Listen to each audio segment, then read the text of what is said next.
Kenapa kepala negara atau pejabat-pejabat tingginya di Indonesia saat ini tidak berhadapan dengan rakyatnya langsung, seperti halnya yang kita lakukan saat ini? Ya sudah, sekali lagi, Presiden Negeri Sontoloyo ini ya udah kita turun tangan aja, kita saling mengingatkan sekali lagi.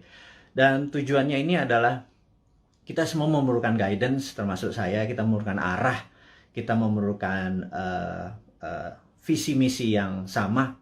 Kita memerlukan collective dream atau mimpi yang sama gitu ya. Di tempat tidur yang sama, mimpi yang sama. Ini penting sekali untuk kita menjadi negara yang berdaulat. Baik sahabat semua, kita akan mulai. Selamat malam, Assalamualaikum warahmatullahi wabarakatuh. Dimanapun sahabat berada saat ini di negeri tercinta, mulai dari Sabang sampai Merauke, kita selama beberapa saat ke depan kita akan memberikan banyak informasi-informasi yang mungkin sahabat butuhkan, begitu juga saya gitu ya. Jadi pertama-tama saya ucapkan terima kasih kepada nakes atau tenaga kesehatan dan tenaga medis, para dokter dan rumah sakit yang telah berjuang melawan COVID, melayani pasien yang saat ini udah kapasitasnya 100%. Dan siapapun yang saat ini terpapar dan lagi isolasi mandiri, semoga kesehatan dan kesembuhan dapat segera didapati sehingga imunitas tubuh kita terhadap virus menjadi sangat kuat. Dan sekali lagi, waktu kita terpapar COVID itu bukan death sentence atau hukuman mati. Itu adalah perjuangan. Dan sekali lagi, terima kasih kepada tenaga kesehatan, tenaga medis, rumah sakit. Anda pejuang terdepan.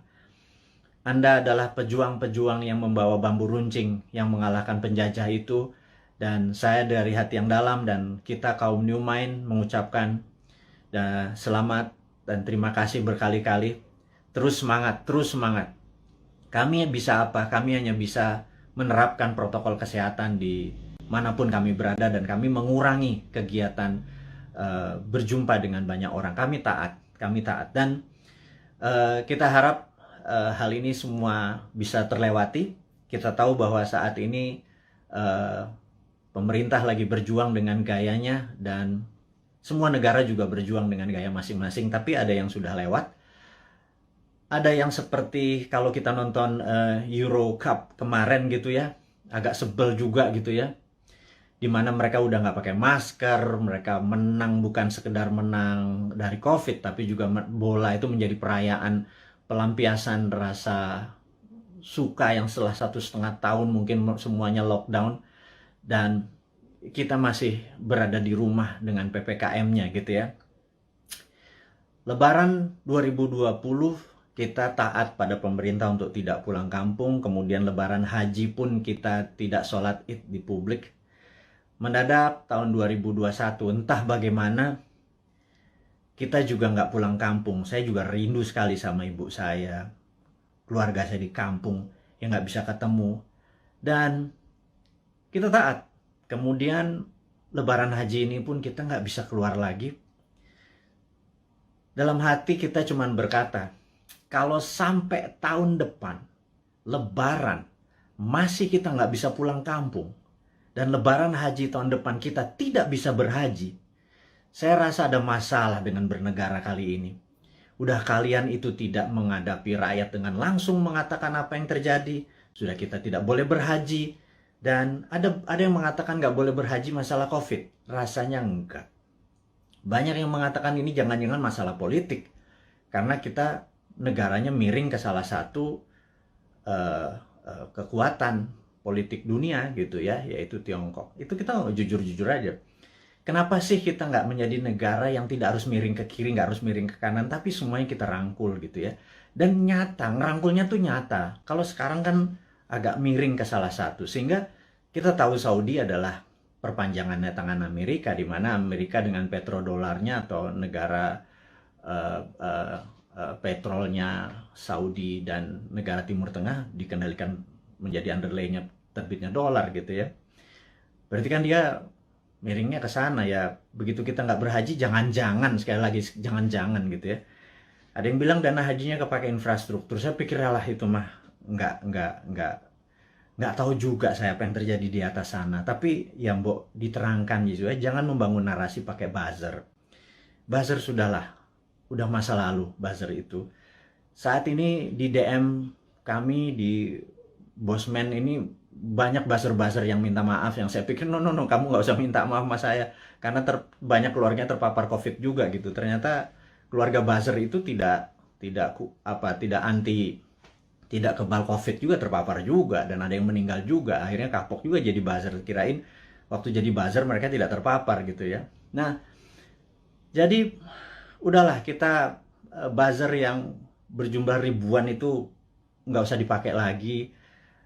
Buzzer itu nggak usah membunuh karakter-karakter orang yang ingin memberi saran ke pemerintah. Jadi saya mengingatkan bahwa pemerintahnya Pak Harto ya, banyak Pak Harto mendapat tentangan dari mahasiswa di tahun misalnya 73 di Malari dan lain sebagainya, malapetaka 17 Januari dan lain sebagainya. Tapi apa yang Pak Harto lakukan, dia rangkul angkatan 66, 67, di angkatan 73, angkatan 80, semua dirangkul dan jadi menteri-menterinya dia. Ternyata mereka-mereka yang rebel terhadap pemerintahan dia waktu jadi menteri bagus semua gitu ya. Dan jadi saya sarankan, ini bukan saya ngarep jadi komisaris loh ya, bukan loh ya, nggak gitu-gitu amat gitu. Tapi kalau ada beda pendapat, coba didengarlah. Kita nih cinta tanah air kok gitu ya. Niat kita satu, niat kita bersatu gitu ya. Jadi janganlah dibangun narasi malah karakter kita dibunuh. Bahkan kemarin ada Anti Mardigu yang menyatakan kita pro komunis, cinta PKC, Partai Komunis Cina. Orang-orang nggak akan pernah impress dengan informasi seperti itu. Terus kita membangun bala muda, dianggap kita membangun pasukan kelima seperti Partai Komunis Indonesia dulu. Membangun kekuatan petani diminta bersenjatai. Kemudian sewaktu Bosman mengambil pasukan muda, teenagers, yang berusia 14 sampai 20 tahun ya, yang belasan tahun itu, yang pendidikan Pancasilanya sedikit, yang mengetahui bela negaranya juga sedikit, terus kita bangun kekuatan dengan teen camp, bala mudanya kita bangun, summer camp 4 hari kita didik, apa yang kita ajarkan di Lemhanas kita ajarin ke anak-anak, kita ajarin disiplin militer, kita menjadikan anak-anak ini adalah patriotis nasionalis. Itu dicap untuk membangun kekuatan untuk anti pemerintah oleh buzzer-buzzer. Saya pikir Anda keterlaluan gitu ya. Iya, dan saya yakin orang-orang yang menjadi sahabat Newmind ini nggak pernah percaya dengan apapun yang buzzer-buzzer itu lakukan. Dan karakter-karakter kayak gitu udah kuno lah gitu ya. Anak-anak sekarang zilenial, milenial ini sangat-sangat pinter dan nggak kemakan lah sama buzzer. Anda sudahlah, tobat aja lah para buzzer itu dan bersama-sama bangun narasi, jangan memecah belah bangsa gitu ya. Dan itu tadi informasi mengenai COVID. Jadi saya rasa malam ini saya ingin share sedikit tentang COVID ya. Jadi di seluruh dunia sudah 3,2 miliar vaksin tersebar, dan sahabat saya di Amerika baru aja pagi tadi menelpon saya, jadi malam di sana, bahwa Amerika itu menarik, bahwa 49,1% adalah natural herd immunity, alias mereka terpapar dan sembuh sendiri.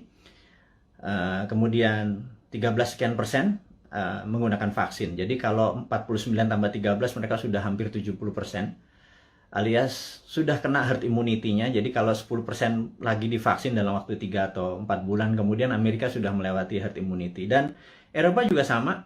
Saya pernah menceritakan di video narasi bahwa pemerintah Belanda menyatakan menggunakan herd immunity, jadi benar-benar dilepas warganya, dikasih vitamin, dan sistem rumah sakit dikuatin dan dilindungi mereka-mereka yang rentan, ada komorbid dan usia tua. Dan terbukti bahwa sekarang negara-negara Eropa bahwa 40% menggunakan natural herd immunity, yang 20-30% pakai vaksin. Jadi vaksin minoritas, mayoritas adalah menggunakan herd immunity. Indonesia saat ini mungkin yang herd immunity berdasarkan data di bawah 10% yang terpapar dan sembuh, yang tanpa gejala dan lain sebagainya. Kemudian yang kita baru berapa persen ya, dengan kecepatan 250.000 suntik per hari, 3 tahun lagi kita mendapatkan herd immunity itu mungkin sekarang baru 20-25% yang sudah dikatakan kebal gitu ya. Jadi mencapai 70%, 80% pencapaian ini masih cukup lama. Jadi saya pikir kita ada ya sekali lagi bukan salah bernegara lah. Keputusan kemarin tidak tepat, tetapi jangan sampai sekali lagi tahun depan menjadi tidak tepat. Kita udah 4 kali minus loh, kuartal 4 kali minus growth ekonominya 4 kuartal.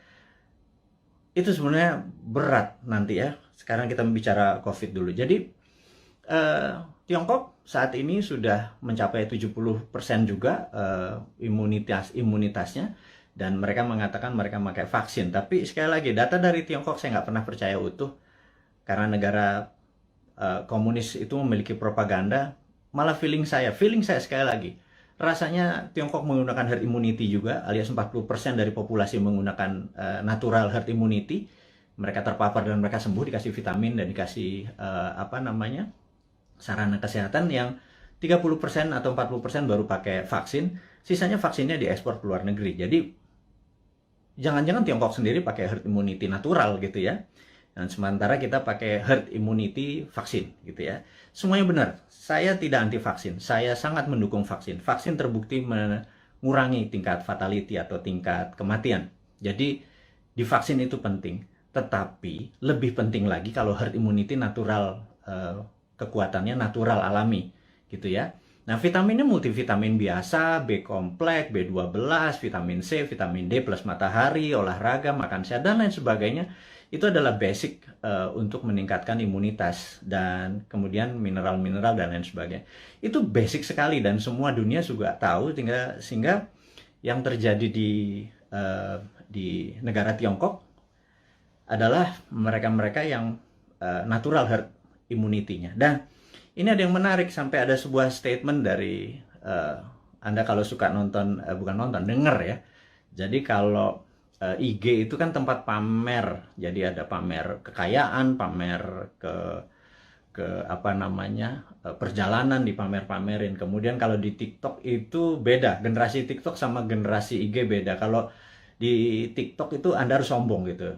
Kalau IG begitu sombong Anda diledekin. Kalau di TikTok Anda harus sombong. Anda di rumahnya punya lift, bilang wah gila rumahnya dia ada lift gitu. Dan nggak ada, bagi anak TikTok tuh biasa aja. Anak TikTok adalah anak zilenial, anak IG adalah anak milenial. Dan mereka ini adalah orang-orang yang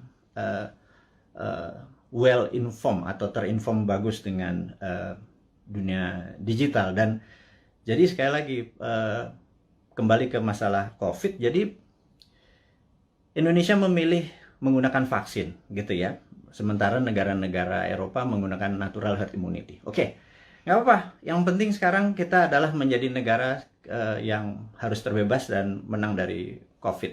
Dan saya sangat menyarankan, ini yang saya sangat menyarankan nih, kan kita kan presiden, negara kita adalah Republik Sontoloyo. Jadi Republik Indonesia terkadang kita menyebutnya negara tetangga gitu ya. Jadi kita mengingatkan kepada pejabat saat ini, mbok jangan pakai apa-apa import gitu ya. Satu, masalah COVID ini adalah masalah import gitu ya, dari luar. Kemudian PCR dan antigennya import. Kemudian alat-alat kesehatannya import. Kemudian masker dan protection, disinfektan segala macam, mayoritas tuh import gitu ya. Kalau ada gelombang ketiga lagi, mudah-mudahan jangan. Masa kita impor terus ya, flight capital, ya miskin lah bernegara ini. Sudah sistem bernegaranya saat ini keuangannya cuma 44% uang beredar dari GDP nasional. Bisa dibayangin Singapura 120% uang beredar dari GDP nasionalnya. Korea Selatan, Jepang. Tapi nggak tahu kenapa kita cuma sepertiganya. Aduh, wahai ibu pejabat yang sering dapat prestasi, mohon dijelaskan lah. Jadi kami ini sering nanya gitu ya. Ya kalau kaum new mind nanti yang berkuasa, pasti kita bisa 1:120. Jadi kita naikin 3 kali lipat dari uang beredar pada saat ini. Gimana kita bisa maju kalau uang itu ditahan? Yang kedua adalah pajak lah jangan naik terus. Maksud saya begini loh. Kalau Anda ingin misalnya PPH yang naik dari 10% jadi 12 atau berapa itu ya. Kalau Anda dulu kami dapat pendapatan 100 gitu, Anda pajak 10. Oke lah. Kemudian Anda naikin jadi 15, tapi kami dapatannya 80 dan Anda nggak ngikut lagi untuk numbuhin. ya kami juga nggak ikhlas kayaknya ngebayar. Jadi gini lah, kalau memang mau naikin 15%, 20% sekalipun nggak apa-apa. Tapi kalau tahun lalu kami dapat 100, pastikan tahun ini kami dapat 300 gitu. Dengan kebijakan yang Anda mendukung dunia kerja atau dunia UKM. UKM itu paling menderita pada saat ini, entah bagaimana. Nomor satu ya, kalau mau maju, kita semua tahu, rule of thumb-nya untuk maju negara itu sangat sederhana.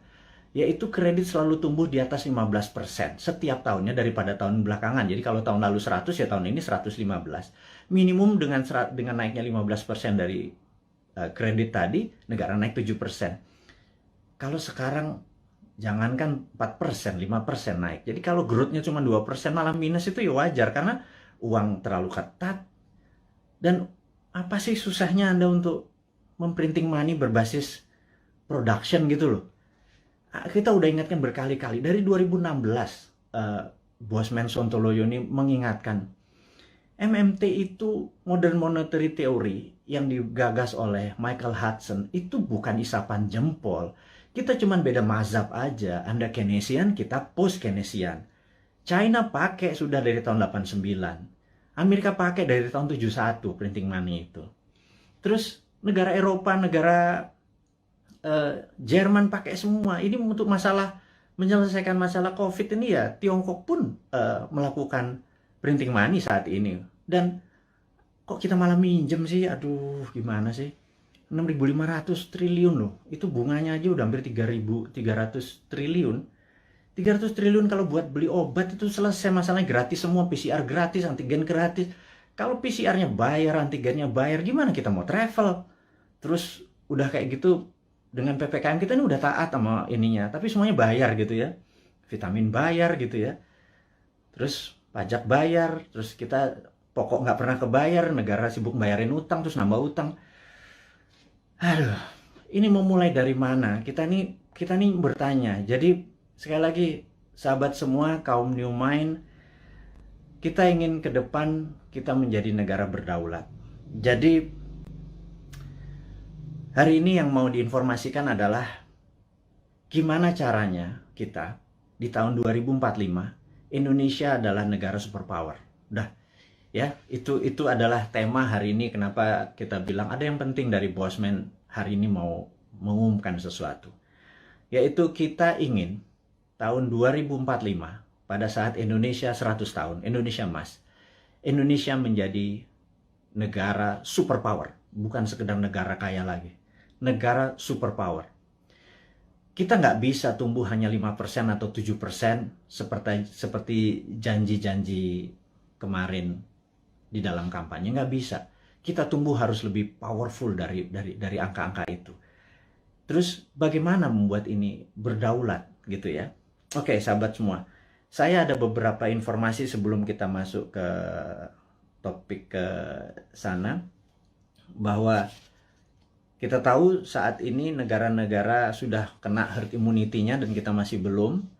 Dan penting untuk kita memberi informasi adalah begini. Sahabat, saya mengingatkan kita masuk ke topik berikutnya setelah tadi ini masuk. Jadi beberapa kali kita kalau naikin informasi di IG, toto bisa hilang gitu ya. Kemudian di sosmed yang lain seperti YouTube, channel kita sering di warning, sering diperingati dan hilang. Di Facebook, jadi kita udah berapa kali hilang, terus 7 kali kita diperingati Facebook, IG, Twitter kita hilang, terus YouTube kita pernah hilang gitu ya. Dan ternyata saya baru memahami setelah algoritma teman-teman melihat dan dilaporkan, ternyata cara menghilangkannya gampang. Begitu mereka tidak ingin video atau tulisan segala macam itu, sekelompok buzzer adalah menginformasikan, melaporkan bahwa ada unsur porno, ada unsur dan lain sebagainya, sehingga pemilik sosial media yang tidak bisa berbahasa Indonesia itu pokoknya dapat laporan, terus mereka kasih peringatan kita gitu ya. Agaknya ide-ide kita ini sudah mulai menakutkan baik globalis di internasional ataupun pemikiran bernegara. Padahal kita tidak berniat untuk revolusi, berkudeta. Kita ingin negara kita utuh dan kita ingin negara kita menjadi negara berdaulat di 2045. Kita tidak tergantung pada negara asing gitu ya. Yang kita tanyakan misalnya pada saat kita taat tapi TKA asing masuk. Anda datang deh jam 12 malam, jam 2 malam ke Soekarno-Hatta ya, pakai masker ya, sama disinfektan. Anda bisa lihat ada 300 orang, 500 orang, terus mereka nggak ada karantina. Pertanyaan sederhana, kenapa nggak dikarantina sih? Gitu aja. Segitu kuatnya pendukung mereka-mereka ini, yang saya nggak tahu pejabatnya mungkin sakti sekali gitu ya. Sehingga waktu kita peringati, kenapa mereka bisa masuk? Kenapa kita taat, terus mereka asing bisa masuk, terus mereka bisa ikut bersama-sama komersial flight dengan warga negara Indonesia lainnya. Mereka tidak bisa berbahasa Indonesia. Dan jawabannya adalah jangan macam-macam, suruh diam kau, gitu ya. Karena nanti kalau negara itu tidak mau invest di Indonesia, Indonesia bisa rugi. Itu kalimat yang benar-benar menurut saya, lo gila ya. Jangan gitulah. Emang satu-satunya negara ngomong itu memang Tiongkok apa? Segitu taatnya gitu? Enggak gitulah. Jangan berkata begitu. Kita bukan anak-anak lah. Berbicara yang lebih elegan sedikit, dengan data, dengan santun. Jangan membentak, jangan menghardik gitu ya. Kita bertanya juga baik-baik, ya kasih jawaban aja gitu ya, bahwa nanti kita urus, kasih yang manis lah gitu. Kita udah capek saling bentak, saling curiga gitu, udah capek gitu. Bernegara elegan sedikit, statement lah, jadi negarawan lah. Jangan jadi pedagang, mau ada cuan, ada untung segala macam gitu ya. Ya lu untung, gua kagak gitu ya, apalagi rakyat gitu ya. Itu kami bertanya gitu ya, kami dapat apa? Udah asetnya hilang, tanah air kita hilang, diambil barangnya, kita cuma dapat apa? Dapat pajak gitu. Buktinya kita tetap dipajakin tuh. Terus apa? Dari apa untungnya gitu ya? Terangin aja, ini untungnya segini. Kalau kita yang tahu adalah aset kita hilang, nikel kita gone, digantikan dengan apa gitu. 20 tahun lagi, Anda ingat, saya pernah ke Nauru. Nauru itu negara menarik. Dulu dia penghasil P2O5 atau fosfat. Wah, kayanya bukan main. Tapi beberapa 20 tahun yang lalu Nauru kehilangan fosfatnya karena dikeduk habis. Ya sudah, sama Amerika waktu itu, dikeduk habis. Negaranya miskin, hidupnya tinggal dari pariwisata aja saat ini. Naurunya kehilangan asetnya. Anak cucunya cuma bilang, oh dulu kita menghasil fosfat ya, gitu ya. Jangan sampai anak cucu kita bilang, Eyang, dulu Indonesia menghasil nikel ya? Nikelnya di mana ya? Tahu. Kita dapat apa waktu nikel itu dijual? Nggak dapat apa-apa. Kita dapat virus, gitu ya. Hal itu kan susah kalau kita dijawab sama cucu cicit kita bertanya hal-hal seperti begitu, gitu. Jadi kita tanya balik, kalau memang hanya didapat nikel itu kalau bisa, atau produk-produk alam itu, sumber daya alam. Kalau kita percaya MMT, Modern Monetary Theory, maka sumber daya alam itu bukan sebagai alat komoditi atau alat dagang, tetapi sebagai alat tawar. Jadi keuntungannya itu bukan hanya dari jualan, tetapi ada benefit lagi. Jadi di atas financial benefit, sekali lagi, di atas Anda para pejabat sekarang tuh apa-apa kan financial benefit. Kita dapat untung, dapat untung. Selalu untung dan cuan gitu ya. Cara bernegara segitu kesannya kayak anak TK gitu ya. Karena kalau cara bernegara di atas keuntungan materi itu ada namanya humanitarian benefit, keuntungan atas nama kemanusiaan. Terus ada namanya nasionalis, keuntungan untuk negara gitu ya. Bukan hanya keuntungan sekedar dari pajak, dari dagang, dari selisih jual beli gitu ya. Tapi humanitarian atas kemanusiaannya. Anak cucu kita masih benefit gitu ya. Nah, kalau kita pakai SWF, Sovereign Wealth Fund, itu asetnya masih di situ. Nikel kita masih di situ. Nah, kita mendapatkan funding dari situ untuk membangun sektor yang lain. Jadi, dana yang masuk itu untuk membangun apa? Kok kita masih ngutang? Saya bingung sekali, BUMN rugi, kita masih ngutang, aset kita hilang. Kami hanya bertanya loh ya, ini bukan ngomong terus yang dihardik lagi gitu ya. Ini hanya bertanya. Kami ini gelisah, Pak. Kami ini ingin menjadi negara berdaulat. Dan kami ingin terbukalah. Karena itu, karena kalian tidak berbicara selama PPKM ini, ya sudahlah. Kami aja lah yang muda-muda ini, yang punya ide new mind ini yang berbicara. Terus oposisi juga nggak bicara juga. Kalaupun mereka bicara juga nggak ada solusinya. Beda kalau new mind itu selain berbicara, mengkritik, ada solusi-solusinya. Itulah membuktikan bahwa kita ini NKRI garis lucu. Bukan garis lurus lagi gitu. Di atas lurus itu lucu gitu ya. Karena semuanya jadi seru, jadi lucu, jadi fun gitu. Baik. Jadi mengingat video-video kita, informasi-informasi kita tuh sering ada caranya untuk tidak bisa beredar gitu ya. Jadi toto di atas 21 tahun sehingga untuk video ini ditonton harus masukin password, harus masukin identitas yang lain sehingga tidak beredar kenceng. Jadi gini deh. Sahabat semua, saya dengan ini menyatakan Anda boleh upload seluruh video Bosman. masuk ke video Anda, masuk ke YouTube channel Anda, masuk ke sosial media Anda. Kalau Anda dapat AdSense, dapat uang dari iklan yang masuk, ambillah semua itu untuk Anda. Saya tahu ada sekarang ini udah puluhan saat ini yang menggunakan video-video Bosman masuk ke video mereka. Nggak masalah. Jadi bukannya kita bilang, lu pakai nama gue, pakai produk gue. Nggak ada. Karena di sini bukan uang yang kita harapkan dari kepentingan-kepentingan video-video tadi. Video tadi adalah untuk kesadaran bernegara. Jadi saat ini video Bosman hanya ditonton 1 juta viewer per hari. Dengan Anda, sahabat semua, ada 9.000 saat ini. Kalau Anda share atau upload satu aja, apalagi semuanya ya, ada 600, sudah hampir 600 itu. Dan Anda dapat financial benefit. Saya tahu, banyak sekali ada yang pernah lapor ke saya, terima kasih Pak, saya dapat 17 juta komisi fee dari AdSense YouTube bulan ini, dari video-video Bapak. Saya bilang, ambil lah, saya bilang kayak gitu. Itu Anda semua bisa benefit dari itu semua. Tapi poinnya adalah, jika suatu hari YouTube channelnya Bosman dan itu Bosman di drop atau di block atau di take down atau diapain lah, terserah. Misi-misi kita tetap tercapai. Sekali lagi, ini bukan masalah uang. Ini adalah masalah bagaimana mengedukasi supaya tahun 2024, pada saat Old Mind ini sudah di masa ujung pemerintahannya, kita bisa, ide kita diterima. Bosman bukan mau jadi presiden, gue mau jadi Lord. Jadi nggak ada cita-cita untuk, yang penting idenya. Ganti semua ide tua itu semua. Masuk kalau si A yang jadi tetap pakai IMF, si B yang jadi tetap pakai obornya Cina. Coba aja lihat sekarang yang di etalase di 2024. Semuanya pasti begitu jadi. Tanya deh, begitu jadi, pasti pakai itu lagi. Bernegaranya taat sama Amerika lagi, takut sama Tiongkok lagi gitu ya. Jadi, oke lah. Siapapun nanti yang jadi, mereka akan bilang, Bosman, gue ambil konsep lo ya. Karena ini membuat Indonesia berdaulat. Apa jawaban saya? Ambil, Jo, gitu ya. Kalau kita Manado nih, ambil lah, kita bilang gitu. Nggak masalah. Karena ide kita, yang penting ide kita diterima. Nomor 1 kan MMT, Modern Monetary Theory, itu adalah printing money. Jadi pasti Bappenas kita adalah orang-orang yang mendesain bernegara ini 12 lapis. Nah, sahabat semua, apa itu desain 12 lapis? Jadi misalnya kita mau buat benang atau baju gitu ya. Baju kita kainnya dari mana? Benangnya dari mana, mau pakai polyester, mau pakai katun, 100% kapas. Terus kancingnya dari mana, mau pakai resleting dari mana, ada yang pakai batok, ada yang pakai plastik, ada yang segala macam itu kita bukan sekedar ini. Dan itu semua kita biayai, 12 level itu kita biayai, nanti distribusinya kemana, pakai jalanan apa, mobilnya apa, semua akan kita gunakan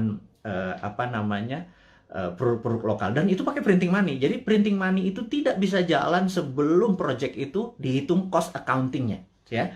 Jadi John Bollard ini punya tulisan menarik, namanya Economic at War. Itu bukunya. Saya ini penggila buku, jadi hari ini kita baca tentang Economic at War. Jadi di tahun 45, pada saat sebelum perang, di tahun 36 sampai 39, pada saat Amerika dan sekutu Amerika, terutama Amerika dulu belum powerful sekali. Jadi negara-negara Eropa itu minta Amerika masuk. Terus apa yang dilakukan adalah mereka minta John Maynard Keynes, ada banyak sekali ilmuwan-ilmuwan, tokoh-tokoh ekonom di masa itu disuruh menghitung cost accounting. Berapa kilogram, berapa ton besi dibutuhkan, ferro, berapa untuk buat amunisi, untuk buat baju, untuk buat makan, itu dihitung cost accountingnya, untuk buat pesawat, buat tank, buat mobil, buat dan lain sebagainya, dihitung cost accounting. Berapa modalnya, terus dari mana barangnya dirinci.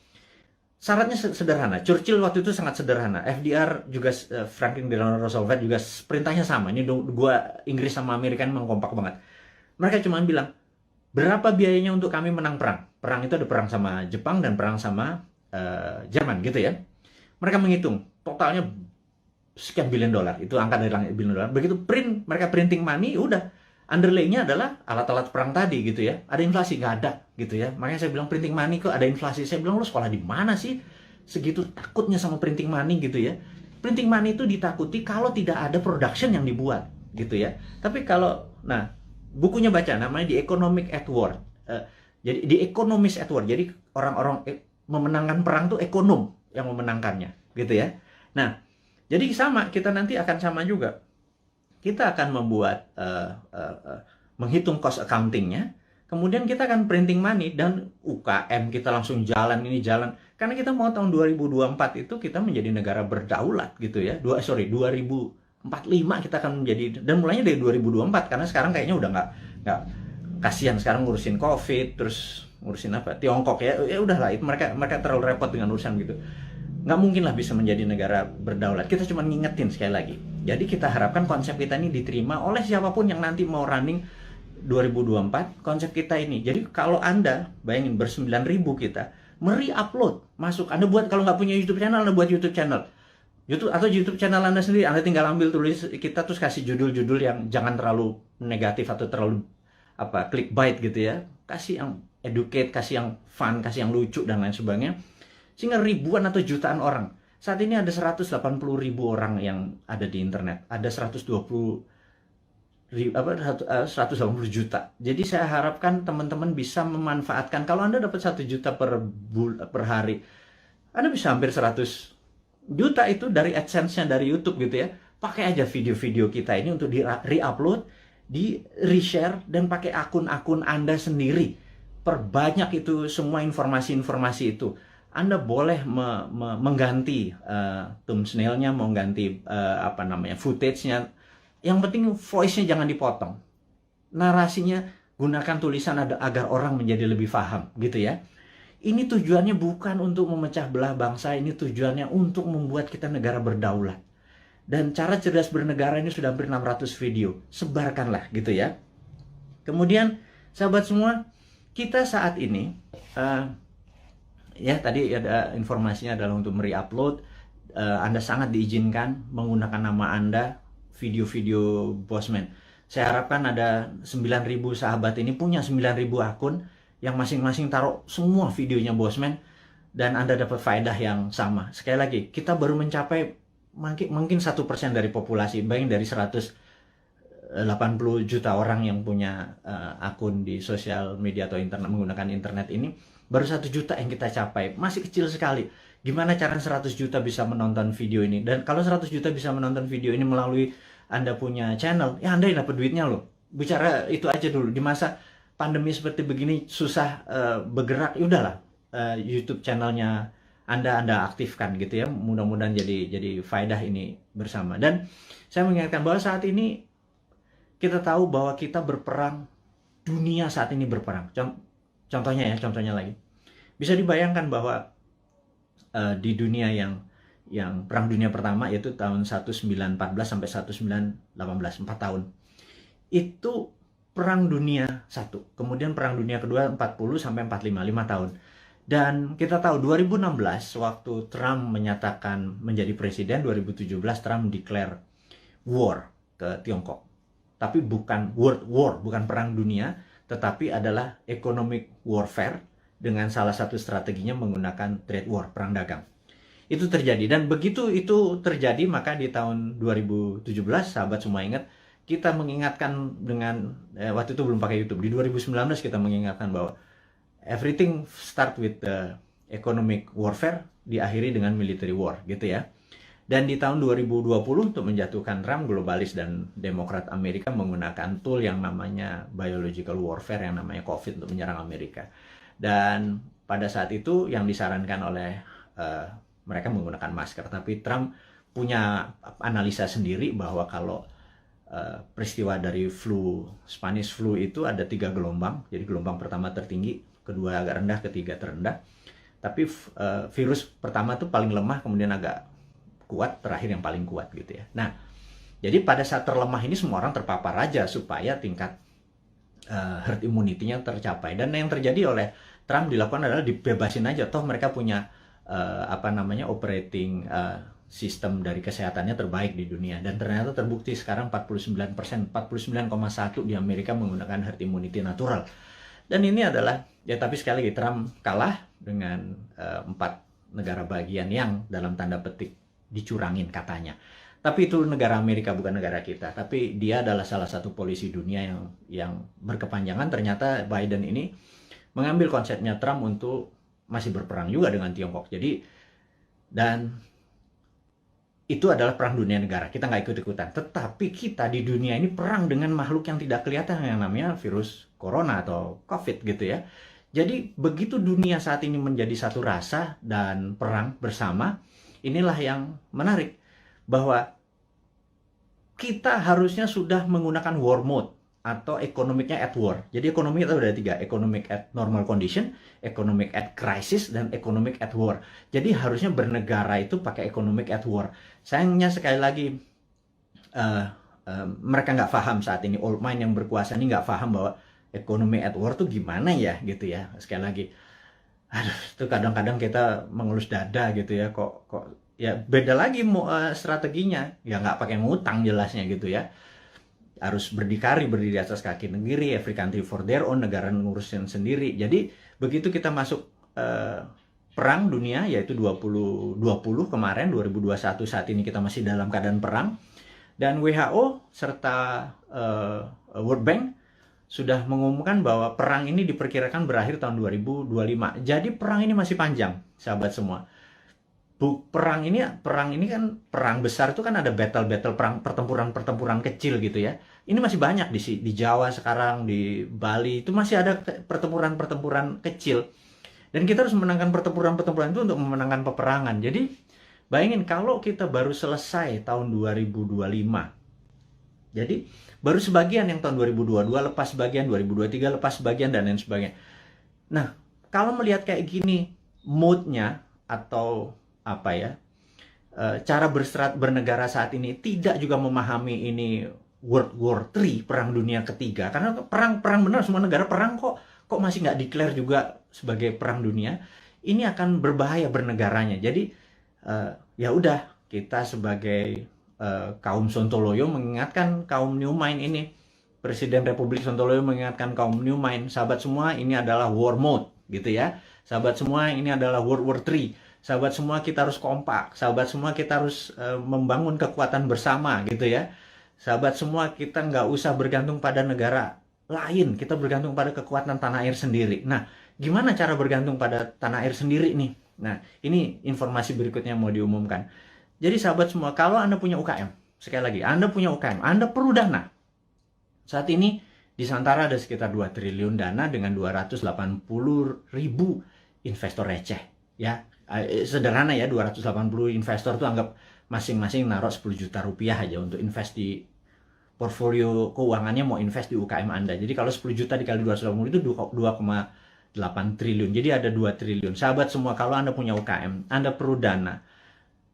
Anda lihat di IG, di wall IG, maka di situ udah ada informasi, kirimkan Anda punya, ada 7 persyaratan, Anda perlu uang berapa, apa yang Anda butuhkan, bisnis Anda seperti apa, dan lain sebagainya, dan kita akan review di 280.000. Dan bagi Anda yang saat ini bingung mau ngapain, bisnis baru kan susah, tapi kalau Anda punya uang, Anda join sebagai investor untuk membantu UKM. Jadi Santara adalah penghulu untuk menghubungkan si cowoknya adalah si investor, si ceweknya adalah si UKM.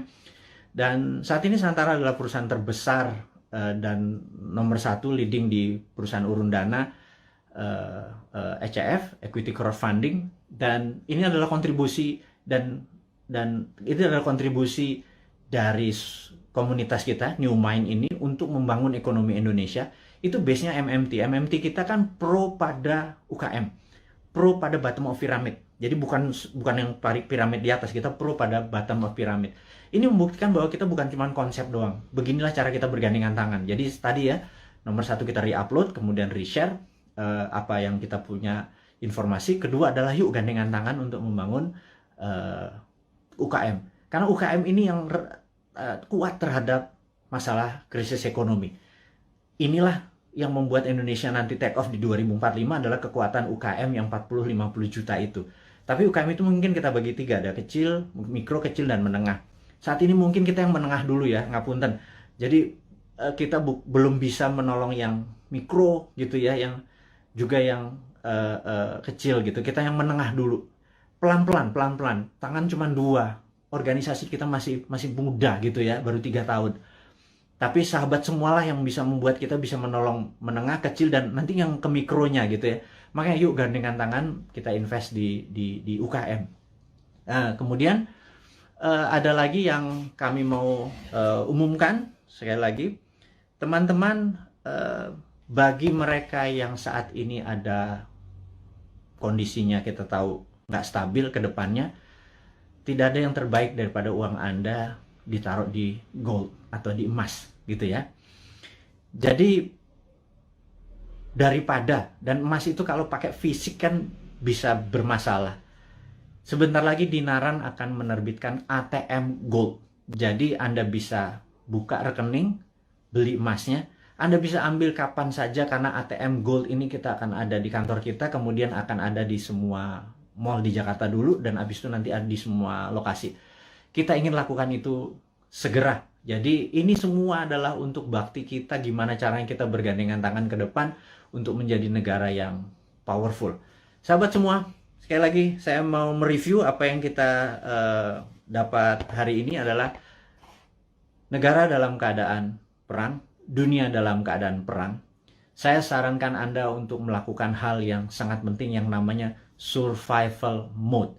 Anda harus survive, Anda harus sehat, Anda harus semangat, Anda terus bersatu, Anda terus berjuang mengalahkan masalah ekonomi, masalah kesehatan.